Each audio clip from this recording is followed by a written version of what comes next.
Bonjour et bienvenue à l'édition de ce jour. Nous allons nous entretenir sur le thème « Laisse-toi conduire par le Saint-Esprit ».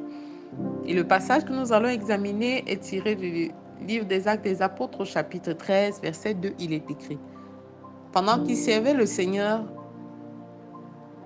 dans leur ministère et qu'ils jeûnaient, le Saint-Esprit dit: mettez à part Barnabas et Saul pour l'œuvre à laquelle je les ai appelés. Alléluia. L'Esprit de Dieu conduit ceux qui ont accepté de se laisser conduire par Dieu.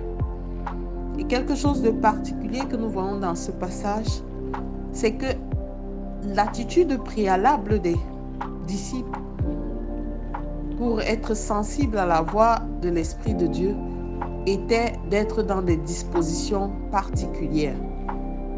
Il est précisé qu'ils jeûnaient et servaient le Seigneur. Le jeûne a ce titre particulier qu'il affaiblit la chair afin que l'âme puisse aisément coopérer avec l'esprit. Souvenez-vous, la parole de Dieu nous dit dans Thessaloniciens que l'être humain est fait de 3 parties: esprit, corps, âme. L'esprit de Dieu est toujours disponible, mais la chair est faible. Et pour que l'âme, l'aspect émotionnel, coopère et soit facilement en contact avec l'Esprit de Dieu, il faudrait que la chair se taise avec tout ce qu'elle a comme désir, passion, envie. Et en ce moment-là, on n'est plus disposé et plus réceptif à la voix de Dieu. C'est l'une des attitudes préalables pour que nous puissions recevoir de Dieu. Mais il peut arriver que nous recevions de Dieu si nous sommes dans une constante et permanente attitude d'adoration, comme nous l'avons vu précédemment avec David, l'adorateur qui était constamment à la recherche de la face de Dieu. Alors, bien-aimé, tu peux ne pas être en train de jeûner parce que pour des raisons de santé, il n'est pas aisé à tout le monde, ou pour des problèmes de métabolisme, de toujours être en train de jeûner. Mais tu peux toujours être dans la posture d'adoration. Et cette démarche d'adoration et de méditation ouvre ton cœur, dispose ton âme à réellement servir le Seigneur. Alors après cette attitude préalable, le Saint-Esprit a parlé. Lorsque nous recevons l'Esprit de Dieu, il ne vient pas en nous sous la forme physique, mais il vient sous une forme spirituelle, habiter en nous. Jésus-Christ a dit à ses disciples: je vous enverrai le Saint-Esprit. Je m'en vais, mais je reviens sous la forme spirituelle. Je reviens sous une forme que vous n'avez pas connue parce qu'ils étaient tellement habitués au Christ physique qu'ils ont eu du mal à le reconnaître, même lorsqu'il s'est manifesté à eux après la résurrection. Alors, bien-aimé, l'Esprit de Dieu vit en toi, il vit en moi. Et lorsque dans notre vie, nous entendons les gens dire l'Esprit de Dieu m'a parlé, c'est pas comme une voix qui a crié à l'oreille de quelqu'un, non. C'est une voix que par la concentration, la démarche spirituelle et une vie de communion, nous rendons sensibles. L'Esprit de Dieu habite en nous et l'Esprit de Dieu parle.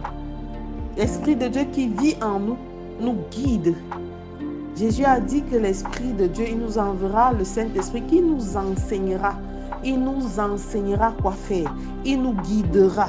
Bien-aimé, il est temps de te laisser conduire par l'Esprit de Dieu. Il est temps de faire ce choix, comme les disciples, de rester sensible à la voix de Dieu parce que ses voix sont parfaites. Il peut y avoir des confusions, de l'agitation à un moment donné, mais lorsque tu compares la réception de l'information, du message que tu as eu quand tu sondes le message que tu as reçu avec la parole de Dieu et que tu comprends que cette parole est certaine et qu'elle vient de Dieu, alors tu peux te laisser guider et conduire par ce Saint-Esprit. L'Esprit de Dieu nous conduit non pas de l'extérieur, mais depuis l'intérieur parce qu'il vit en nous. Lorsque nous avons donné notre vie à Jésus, lorsque nous avons confessé Jésus comme notre Seigneur et notre Sauveur, son Esprit est venu habiter pour vivre en nous, afin que nous soyons pleinement épanouis et que nous ayons part à la vie, mais à la vie éternelle. Alors l'Esprit de Dieu en toi, l'Esprit de Dieu en moi, nous conduira d'une manière telle que il ne parlera pas de manière audible à nos oreilles. Mais des fois, lorsque vous voulez poser un acte que le Seigneur n'approuve pas.